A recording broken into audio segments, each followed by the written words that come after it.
today talking about new FPP black and white infrared 16mm double perforated film. This is a new film. This is a 200 ISO film. It's on a 100-foot daylight spool. The most important thing to know that it's a very thin film. It's wafer thin. It's only a wafer thin. It is so thin that we put a warning on our product page.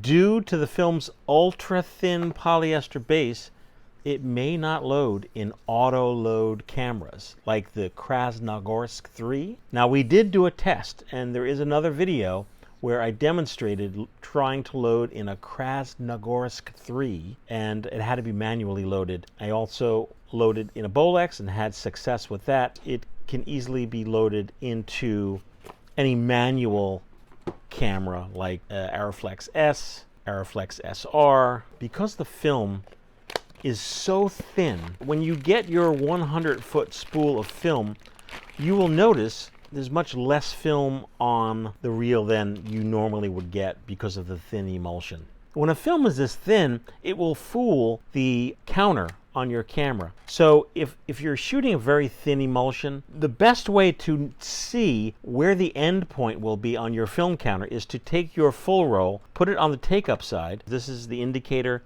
that tells you how much film you have left.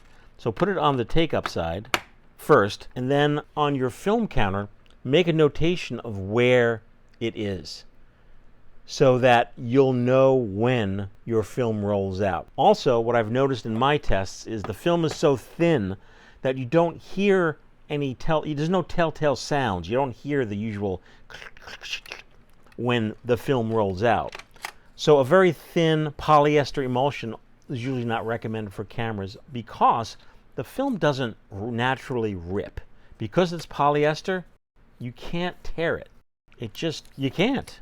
The typical film that you use in your camera, like Kodak Tri-X or Vision 3 color film, that's made on an acetate base. So that will easily rip.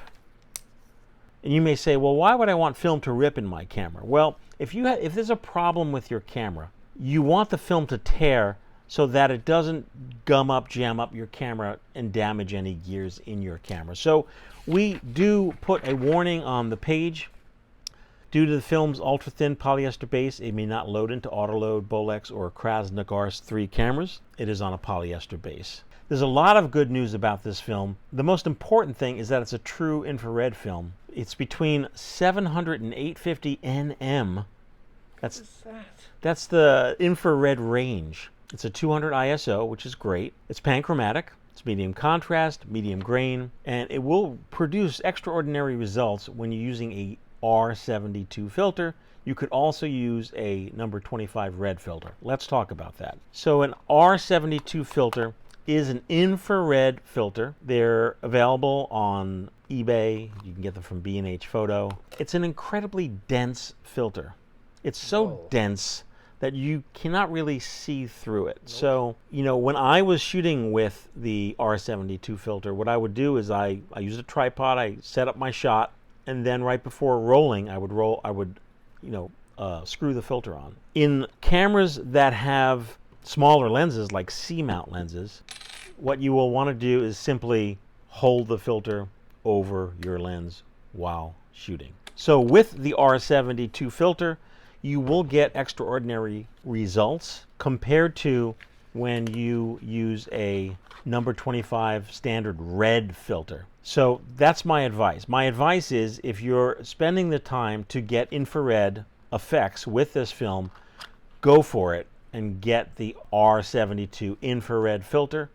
If you don't use a filter, then you have normal panchromatic black and white film. You can just use this as a 200 ISO film. So I only use the R72 filter, and I tested 2 rolls of film, one in my Krasnogorsk 3 camera. As a matter of fact, when I was shooting at Ringwood State Park, it was like a reenactment day up there, John. Oh. It was like World War II reenactment. Really? With a guy wearing a World War II Russian uniform. Oh, perfect. And just by chance, I was like, hey, you, buddy, can I just shoot you for a second? He's like, sure. I didn't know it was a Russian uniform. He leaned in. He's like, is that a Russian camera? I said, yes, it is. For infrared effects, you must shoot in broad daylight. If it's shady, you're not going to get the effect. Also, shoot greens, shoot greenery, shoot shrubbery, shoot nature. If you shoot this in the city, the concrete jungle will not give you infrared effects because it is the chlorophyll in the natural greenery that is reflecting the light and giving you that effect. I know, it's science. Yes, science! Load the film in dim light. When you're done shooting, put your film right back into its black case.